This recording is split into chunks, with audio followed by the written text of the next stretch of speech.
Buenos días a todos hoy. Dios les bendiga. Si no me conocen, mi nombre es Luis Félix y tengo el privilegio de servir como uno de los pastores aquí en Christ Fellowship. Y antes que todo, feliz Día del Padre a todos los padres aquí presentes y también a los que están en camino a seguir siendo padres y a aumentar su cantidad de hijos.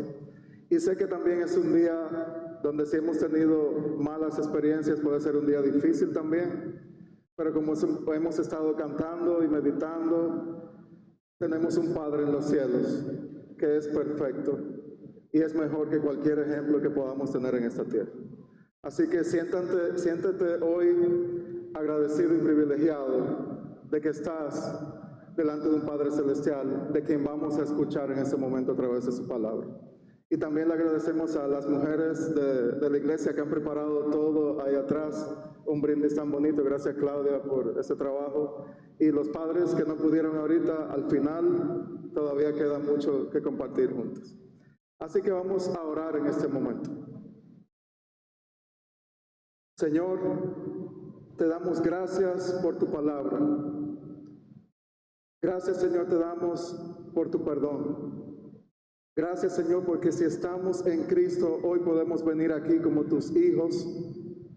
Somos parte de esta familia tan especial que ha sido comprada a un precio de sangre. Y te pedimos, Señor, ahora que tú nos hables para que tus hijos te escuchen hoy. Quita toda distracción de en medio nuestro, Señor.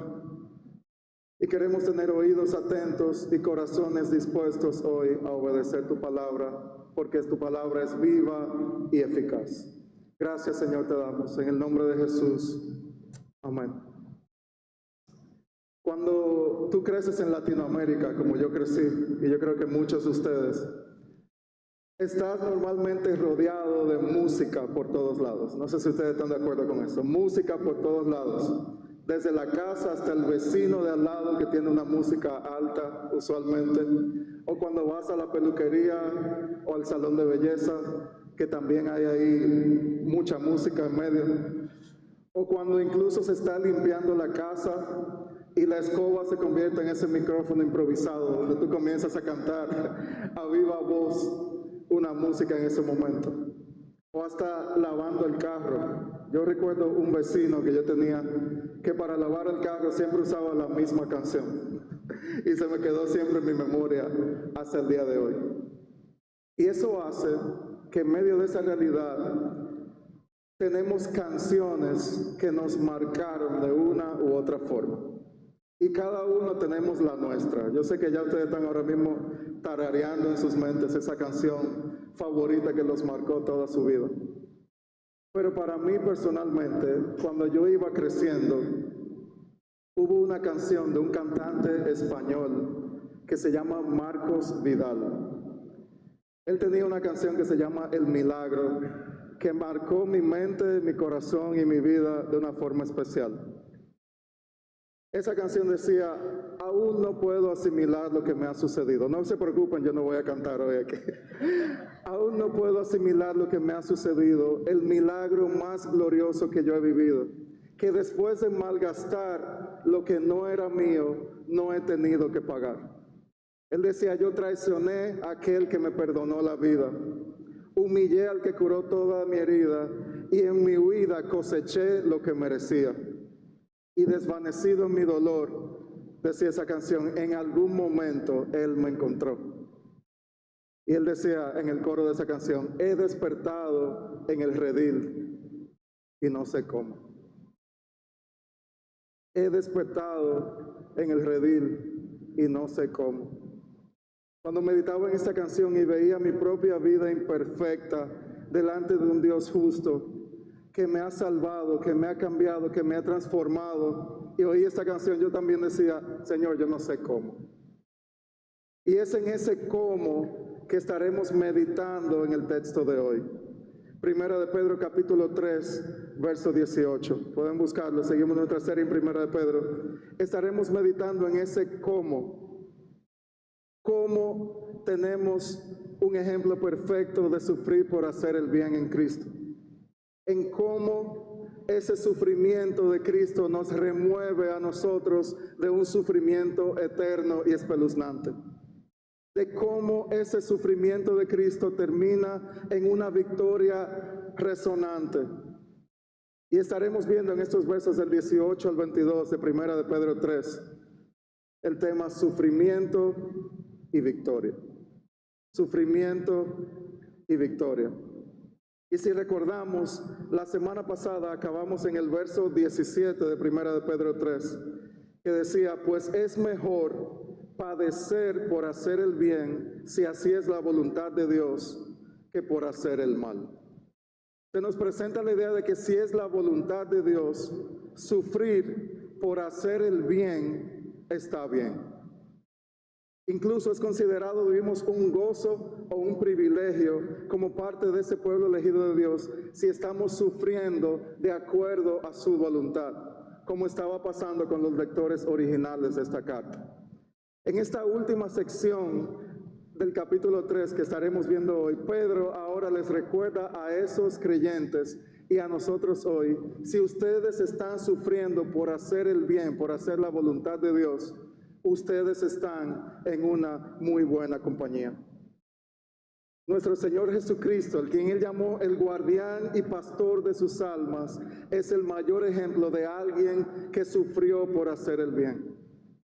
Si recuerdan en el capítulo 2, en un punto Pedro le dijo, por este propósito han sido llamados, pues también Cristo Jesús sufrió por ustedes, dejándoles ejemplo para que sigan sus pasos. Cristo sufrió, dejó un ejemplo y tenemos un llamado de seguir sus pasos. Y por eso vemos ahí en el verso ahora 18 en sus Biblias, como dice, porque también Cristo murió por los pecados una sola vez, el justo por los injustos, para llevarnos a Dios, muerto en la carne, pero vivificado en el Espíritu. Ese verso 18 es un retrato especial e impactante de esa frase, Cristo sufrió por nosotros. Nos enseña lo que Cristo hizo y lo que esto significa para nosotros hoy. Yo me imagino cuando leía estos versos y meditaba una y otra vez en ellos, me recordé un poco de mi abuelita. Para ir a la casa de mi abuelita era muy bueno por toda la comida, pero también era muy bonito y especial porque a veces tú te sentabas al lado de ella para ella contarte historias acerca de la familia, acerca de cómo llegamos a quienes éramos hoy. Y esa es la mentalidad que yo veo en este pasaje. Es como imagínate que tú te sientas al lado de alguien que te va a contar una historia, te va a contar una realidad, te va a contar algo objetivo que te enseña cómo llegaste a donde estás hoy, como ese pueblo elegido, pueblo adquirido, nación santa, que ahora está llamado a sufrir por hacer el bien. ¿Cómo llegamos ahí? Ese verso 18 de Pedro, de Primera de Pedro 3, nos lo responde hoy. Y vamos a ir por pedacitos en este verso. Y yo me imagino a esa persona en el mueble que le preguntaba, pero abuelita, ¿y qué conllevó esta realidad que yo vivo hoy en Cristo? ¿Qué conllevó? ¿Qué fue lo que pasó? Y Pedro comenzó diciendo, porque también Cristo murió. En otra versión dice también Cristo sufrió o padeció. Cristo plenamente Dios, plenamente hombre, en sumisión a la voluntad del Padre, en cumplimiento a todo lo profetizado, sufrió la agonía de una sofocante y sangrienta cruz. Y también la vergüenza y el abandono que este acto representaba ante los ojos de todo el mundo y ante los ojos de Dios mismo. Así como su obediencia y vida perfecta fue necesario como el perfecto Adán que necesitábamos, como ese segundo Adán perfecto que hiciera lo que el primero no pudo. Su muerte también era ese sacrificio absolutamente necesario para que hoy nosotros tengamos esta realidad. Recuerda esta idea, el sufrimiento de Cristo nos libra a nosotros de un sufrimiento eterno. No había otra forma por la cual el pecado del ser humano fuera tratado, excepto por este sacrificio del perfecto Hijo de Dios. En Hebreos 9 se nos dice que sin derramamiento de sangre no hay perdón de pecados. Y en la carta ya Pedro ha dicho, ustedes han sido redimidos por la preciosa sangre de Cristo. Es una muerte que rescata y que da vida. Pero podría venir otra pregunta del que está oyendo esta historia. Y dice, pero ¿por qué? ¿Cuál fue la razón que tú dices? Porque también Cristo murió. Y Pedro sigue diciendo, porque también Cristo murió por los pecados. Este sacrificio tan inmenso y que requirió la muerte del Hijo de Dios se hace necesaria debido al pecado. Esta rebelión, desafío y oposición al Creador que implica un rechazo a sus decretos y a sus mandatos, pero también aún más profundo, esa vida de pecado es el reflejo de un corazón idólatra y autosuficiente. Una realidad que te quiero decir hoy. Nos enfrentamos todos nosotros debido a la caída y debido al pecado original. Romanos 3:23 dice, por cuanto todos pecaron, han sido destituidos de la gloria de Dios. Ante los ojos de un Dios infinitamente santo, el pecado es algo muy serio, que crea una barrera de separación y enemistad frente a seres humanos que dicen en Efesios 2, nacimos muertos en nuestros delitos y pecados. Nacimos físicamente muertos espiritualmente en nuestros delitos y pecados. Enemistados frente a los ojos de Dios y muertos en nuestros pecados. Si estamos muertos en nuestros pecados, ¿saben qué nos enseña esta frase? Que Él murió por tus pecados, que necesitamos un Salvador. Nos enseña una realidad seria, pero también nos enseña una verdad. Ni tú ni yo podemos salvarnos por nosotros mismos. De la misma forma que Dios es justo para castigar el pecado y su justicia nunca puede cesar, su misericordia provee la única posibilidad de vida para nosotros como seres humanos, de una vida espiritual eterna, que es solamente a través de Cristo. No veo mi pecado entonces como algo trivial. No veo mi pecado entonces como algo sencillo que puedo esconder debajo de la mesa. No veo mi pecado entonces como algo que todo el mundo hace y no importa. Lo veo como la razón que me separa de una relación eterna con un Dios vivo. Lo veo como ese motivo por el cual no estoy experimentando la plenitud que solo puede ser provista a través de Cristo y el mensaje del Evangelio. Si no entiendo el peso de mi pecado, va a ser muy difícil que yo entienda la grandeza y la majestuosidad de la gracia y la misericordia de Dios. Pero viene la siguiente pregunta, ¿pero cuántas veces tuvo que hacer Él ese sacrificio? Dice Pedro, y murió por los pecados una sola vez. Cuando Juan el Bautista vio a Jesús llegando, ¿saben qué dijo? He aquí el Cordero de Dios que quita el pecado del mundo. Él vio en Cristo el cumplimiento de todo lo que han necesitado, todo ese sistema sacrificial repetitivo de miles y miles de animales, millones, yo diría, del Antiguo Testamento, donde le ponía la mano al animal para transferir la culpa del oferente, del que está llevando la ofrenda, al animal, y era sacrificado como una forma de apuntar a un sacrificio único y suficiente. Y eso se cumplió en Cristo. No hay ningún otro sacrificio que sea requerido para agradar a Dios.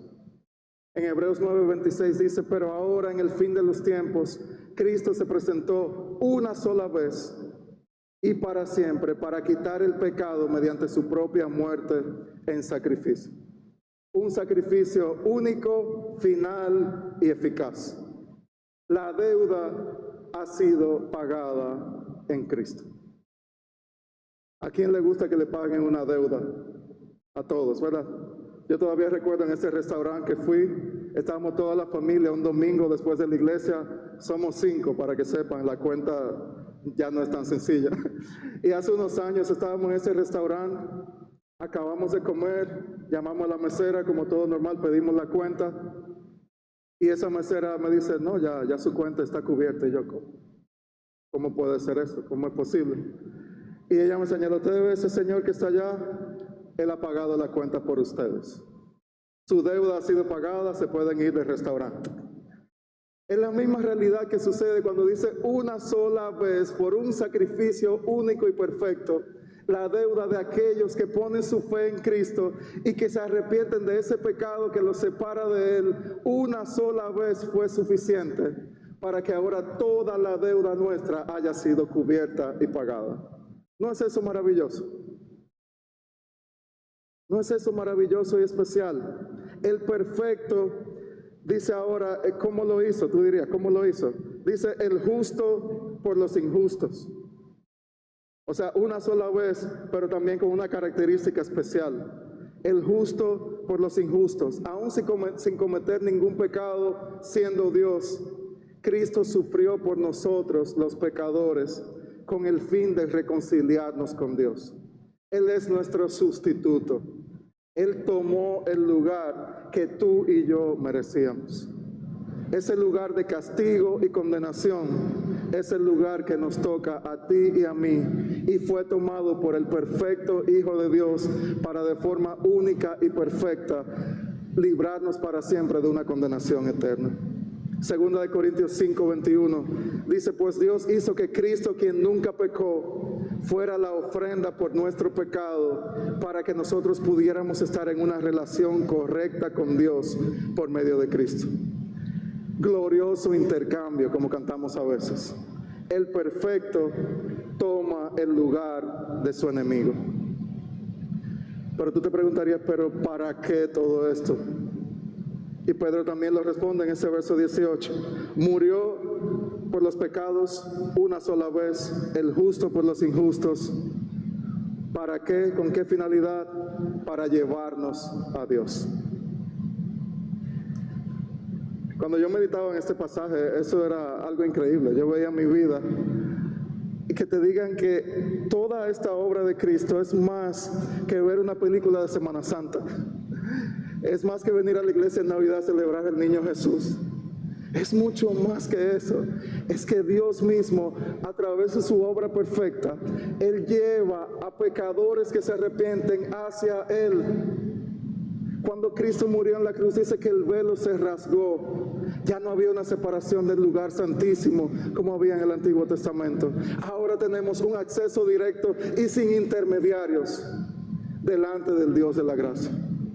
Y por eso en Hebreos 4 dice que acudamos sin temor al trono de la gracia y ahí hallaremos el oportuno socorro que tú y yo necesitamos. El pecado que nos separaba ha sido quitado. Estamos reconciliados con nuestro Creador, a quien adoramos por siempre y ahora en el lugar santísimo del cielo.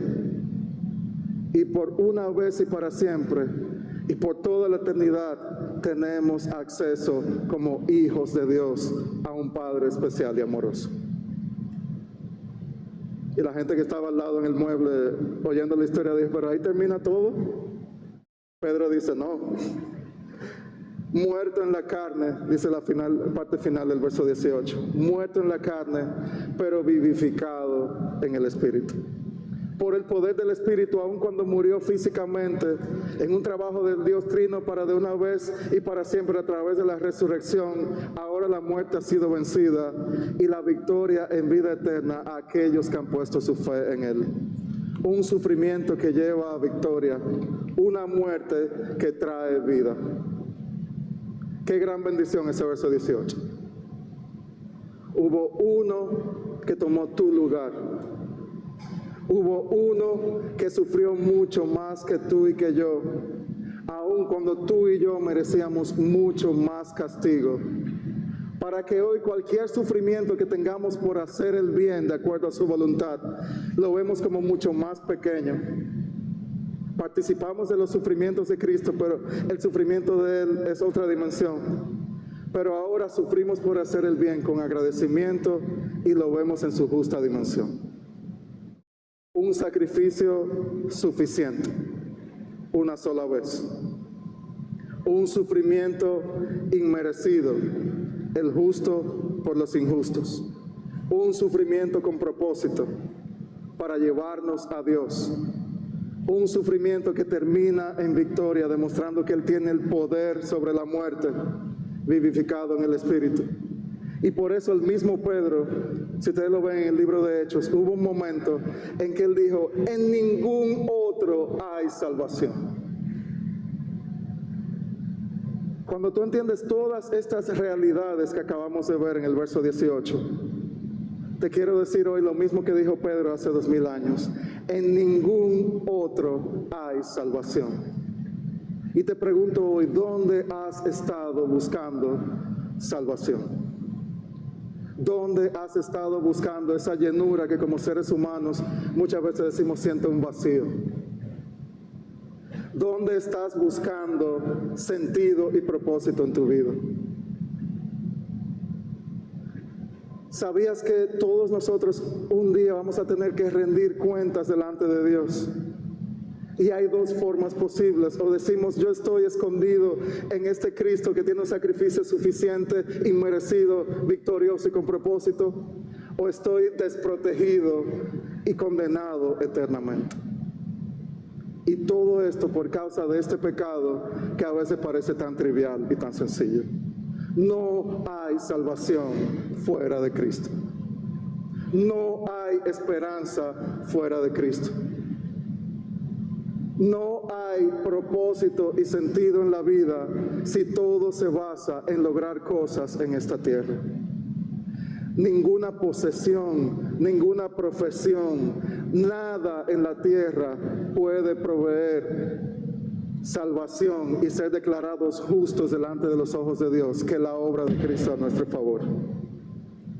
Cuando vemos esta imagen tan viva, podemos entender que este sufrimiento por hacer la voluntad de Dios de parte de Cristo era necesario para que yo hoy, como ya dijimos, sea libre de un sufrimiento eterno, de una vida esclavizada al pecado que solo termina en muerte.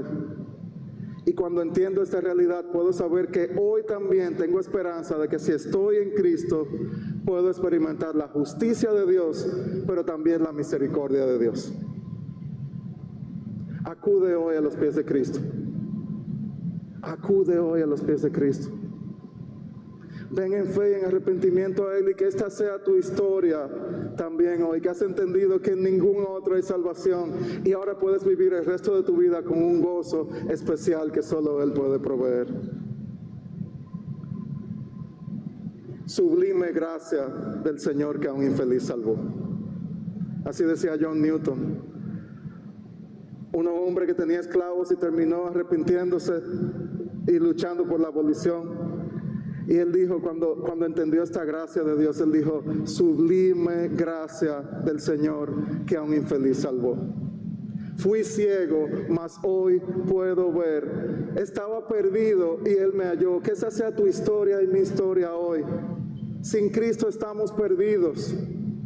Pero que podamos experimentar esta gracia de tal forma que podamos decir: yo era ciego, pero hoy puedo ver con tanta claridad que no necesito más nada en mi vida para tener sentido. Corazones rotos por el pecado y corazones sanados por su gracia. Y corazones que seguirán siendo sanados si es su situación hoy, como quiera que estés. Tú puedes experimentar esta gracia de Dios, pero no sigas jugando con un pecado por el que vas a rendir cuentas. Un sufrimiento que nos libra del sufrimiento eterno. Pero también podemos ver a partir del verso 19 que ese sufrimiento, como ya vimos al final del 18, llevaba a una victoria.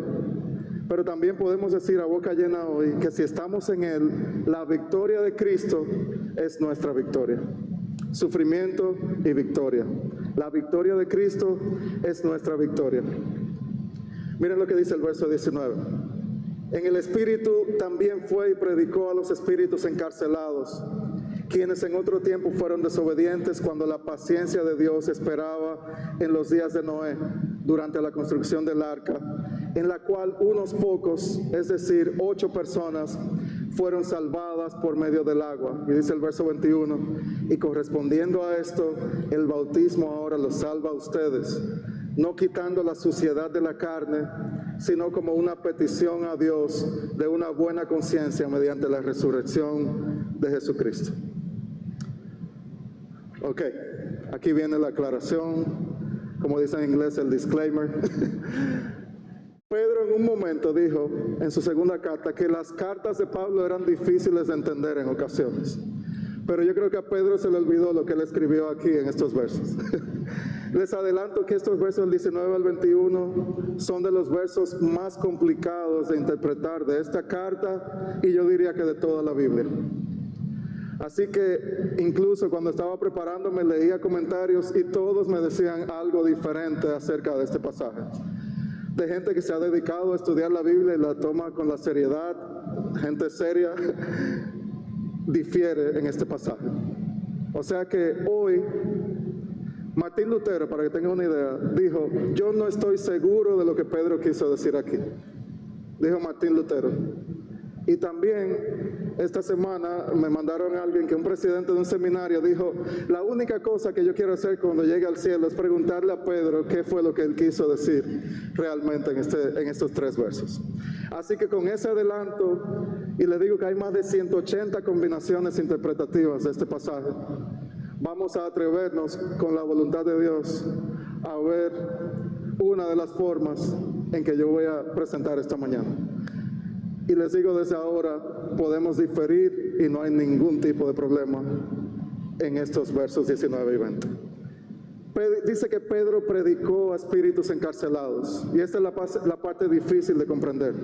¿Quiénes eran esos espíritus encarcelados? ¿Serían creyentes, no creyentes que han muerto? ¿Creyentes del Antiguo Testamento que han muerto? ¿Ángeles caídos? ¿Qué fue lo que predicó Cristo? ¿Un segundo chance de arrepentimiento? ¿Una condenación final? ¿Cuándo predicó Cristo? ¿Entre su muerte y resurrección? ¿Luego de su resurrección? ¿En los días de Noé?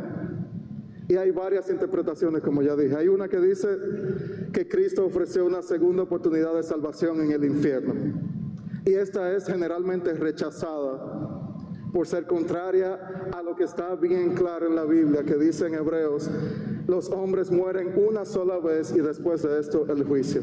No hay una segunda oportunidad de salvación para el que está en la condenación. Pero hay otra interpretación que dice que estos espíritus encarcelados eran ángeles caídos que fueron enviados al infierno a esperar el juicio final, a los cuales Cristo fue entre su muerte y resurrección a proclamar un mensaje de triunfo por su obra en la cruz y en la resurrección. Hay otra posición que dice que fue después de la resurrección, Cristo ascendió a los cielos para predicar a ángeles caídos y proclamarle que había triunfado sobre ellos y que su condenación era definitiva. Otra posición, la última que les voy a decir por hoy, no son 180, 4. Pedro está describiendo lo que sucedió en los días de Noé. Fue el Espíritu de Cristo que predicó por medio de Noé a la generación incrédula antes del diluvio, que ahora son personas encarceladas en la condenación. Como pueden ver, hay muchas posibilidades. Hay una que ya descartamos. Pero dentro de esas 3, incluso puede haber diferencias entre los mismos pastores de la iglesia respecto a estas posiciones.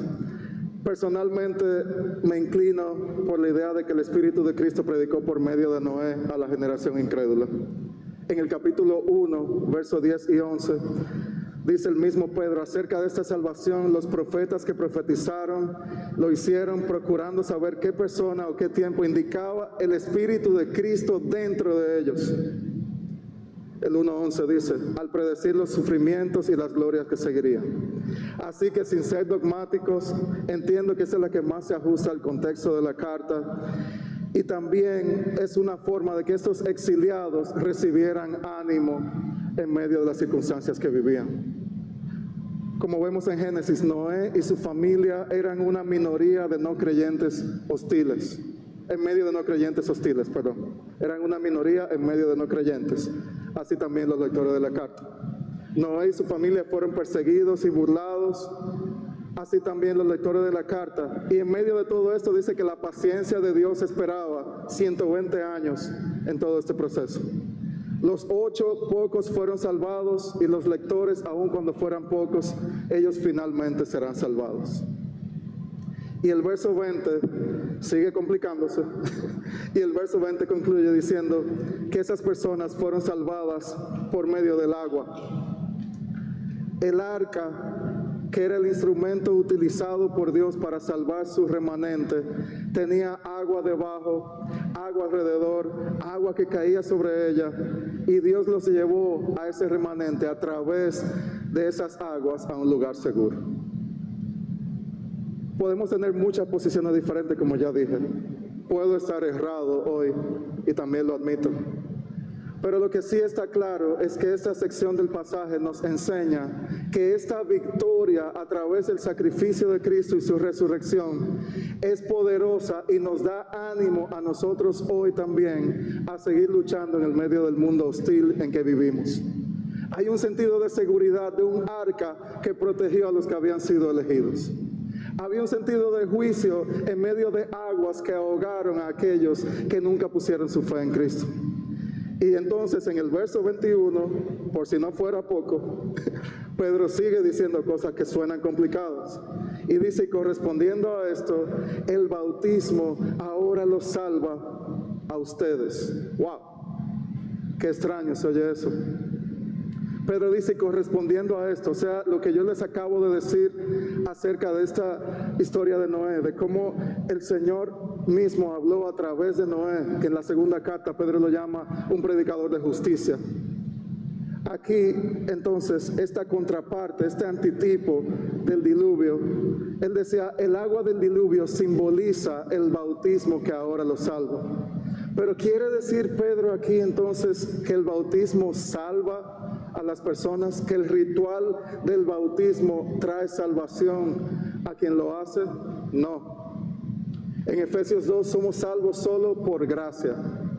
Romanos 5, no hay condenación para el que está en Cristo Jesús. El ladrón en la cruz, el Señor le dijo, estarás conmigo hoy en el paraíso. No le dijo en el bautisterio. ¿Entienden? Hay una realidad bien clara en los versos claros de la palabra donde no es así. Y aquí el mismo Pedro lo dice, miren, y no es quitando la suciedad de la carne, no es algo externo, no es el ritual externo, no es que el agua le quitará la suciedad, la ceremonia en sí del bautismo no tiene ningún poder súper especial. Y no sé si lo sabías hoy, pero es así, no tiene ningún poder sobrenatural. Aquí a lo que Pedro refiere es ese bautismo interno, la expresión simbólica de que ya mi conciencia, fíjense ahí dice una buena conciencia, ya mi conciencia ha sido limpiada por la sangre de Cristo. El bautismo, el ritual es entonces una muestra de que ya he creído y por medio de la poderosa resurrección también tengo vida con Él. Lo que salva en realidad, que él dice ahí, es la realidad de esa purificación interna que el bautismo externamente simboliza. El arca para nosotros hoy es Cristo. El agua para nosotros hoy es el juicio de Dios. Los que están en Cristo son salvos. Los que están escondidos dentro de esa arca, como yo entro mi mano aquí, los que están escondidos en Cristo son salvos. Los que están fuera de Él, aguas de juicio. El agua que significó el medio de juicio para muchos fue el medio de salvación para pocos. Entonces el orden es este. Cristo fue bautizado por mí en el Calvario, fue sumergido en el sufrimiento que yo merecía. Al poner mi fe en Él, soy unido con Él en su muerte y en resurrección. A través de su obra en mí, ahora tengo una conciencia limpia. Y al bautizarme, obedezco la ordenanza de Dios y doy un testimonio público de lo que ya Él ha hecho en mi interior. Cuando entro al agua, entro a las aguas del juicio y muero con Cristo. Cuando salgo del agua, tengo una nueva vida con Él, donde ese juicio ya ha sido vencido por su poder. Entonces, el ritual del bautismo nos salva, pero el bautismo, la inmersión de nosotros en Cristo, como él dice en el verso 21, mediante la resurrección de Jesucristo, mediante ese poder que Él tiene sobre la muerte y el pecado, hoy nosotros entonces podemos ser victoriosos también. La victoria de Cristo es nuestra victoria si estamos en Él. Y concluye todo con el verso 22. Si ustedes se fijan, ya le ha dicho, Cristo murió, Cristo resucitó, y ahora dice en el verso 22, quien está a la diestra de Dios, habiendo subido al cielo, después de que le habían sido sometidos ángeles, autoridades y potestades. Murió, resucitó y ascendió. Es la realidad de este sufrimiento que termina en reivindicación. El siervo sufriente es el Rey de Gloria. ¿Y saben qué nos enseña a ti y a mí hoy? Sufrir por hacer el bien, por un poco de tiempo, como ya he dicho en la carta. Al final del día estaremos para siempre en el glorioso reino establecido y consumado con nuestro gran Rey y guardián de nuestras almas. Podemos consolarnos en el hoy con la promesa de que si sufrimos con Él, también seremos glorificados por Él. Romanos 8 dice, estos sufrimientos no son dignos de ser comparados con la gloria venidera. Esa ascensión de Cristo también es súper importante, esa obra donde Él está hoy intercediendo por nosotros, sentado a la diestra del Padre, reinando para siempre. Todas las cosas, la sumisión que hemos ido hablando termina aquí. Todo está al final sujeto y sometido perfectamente a nuestro Señor Jesucristo. Su sufrimiento quita mi sufrimiento eterno. Su victoria implica mi victoria eterna. Pero ¿cómo se vive hoy entonces en medio de la oposición? Entendiendo que ya la victoria ha sido lograda por Cristo. Entendiendo que nada en este mundo puede eliminar esa realidad. Mis ovejas, dice el Señor, ¿sabe qué dice? Si tú eres oveja de Dios, nadie las arrebatará de mi mano. Ese pastor nos cuida, nos protege y nos lleva directamente a una eternidad con Él, en su presencia. Y vivimos el hoy en victoria en medio de la oposición, sabiendo que lo temporal no es el fin. Lo que vivimos ahora, las sillas blancas nuevas que estamos sentados, no son el fin. Y que el fin ya está seguro en Cristo. He despertado en el redil y no sé cómo. Así decía la canción. Pero ya hoy sabemos cómo. A un precio de sangre, con una victoria estruendosa. Y decía Marcos Vidal, he aprendido la lección del amor divino en esa canción, que me transformó cruzándose en mi camino y que dio a mi vida entera otro sentido, otra meta y otro fin. Y él decía, yo no sé lo que traerá para mí el mañana, pero solo sé que he despertado en el redil y estoy entre los algodones y el cuidado del pastor. Ese eres tú hoy si has puesto tu fe en Cristo. Otra vida, otra meta, otro fin. Y como decía esa poesía en esa canción, el Señor se cruzó en mi camino. Yo espero que ese sea hoy el día de salvación para ti también. No hay otro en quien haya salvación. No vivas hoy aferrado a temores por la situación difícil que estamos viviendo. No vivas hoy aferrado a tus logros o fracasos del pasado. No vivas aferrado a circunstancias del presente, ni temeroso al futuro. Saborea la victoria final de Cristo hoy. Vive con temor a Él y con el gozo que Él da, aunque a veces involucra sufrimiento.